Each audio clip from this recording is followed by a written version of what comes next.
আসসালামু আলাইকুম ভিউয়ার্স, আপনাদের সাথে শেয়ার করছি ক্যানের টুনা ফিশ দিয়ে বানানো কাবাবের রেসিপি। আসলে কাল যখন কাবাব বানাচ্ছিলাম, অর্ধেক বানানোর পর মনে হলো আচ্ছা আমি একটু ভিডিও করি, তাহলে আমার ইউটিউব চ্যানেলে শেয়ার করতে পারবো। এই যে এখানে দেখছেন সব কিছু মেশানো ডো। কি মিশিয়েছি?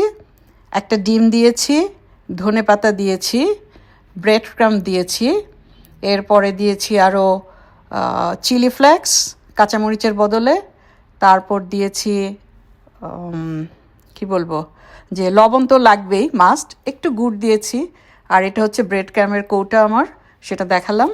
আর এছাড়া যে ধনে পাতা দিয়েছি, কেনা ধনে পাতা, আর পুদিনা পাতা দিয়েছি, আমার গাছের পুদিনা পাতা আপনাদেরকে দেখাচ্ছি। এই যে দেখুন, মানে সব কিছু রেডি। আমি তখন বানাচ্ছিলাম অলরেডি, মানে অর্ধেক দেখেন বানানো হয়ে গেছে অলরেডি। 9টা কাবাব বানানো হয়ে গিয়েছে। তো তখন আমার মাথায় এলো যে আচ্ছা ভিডিওটা করি। তো এই যে দেখাচ্ছি আপনাদেরকে গাছের পুদিনা পাতা, আমার টবে পুদিনা পাতা লাগিয়েছি, দেখেন কি সুন্দর পুদিনা পাতা হয়েছে। সেই পুদিনা পাতা দিয়েছি আমার কাবাবে।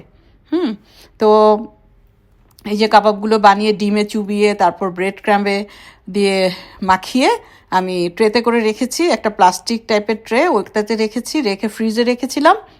কারণ ওই যখন নাকি এটা শক্ত হয়ে যায় তখন বক্সে রাখতে সুবিধা হয়, সেজন্য ডিপে রেখেছিলাম। তো যখন বানানো শেষ হয়ে গেল, আমার হাজব্যান্ড বলল দাও দাও তাড়াতাড়ি, আমি দুটো খেয়ে দেখি। সে আবার ভাজা পোড়া খুব পছন্দ করে। সে নিজেই তখন শুরু করে দিল রান্না, অর্থাৎ ফ্রাই প্যানে তেল দিয়ে সে দুটো কাবাব ভেজে ফেললো। তারপর আমরা খেলাম। ধন্যবাদ।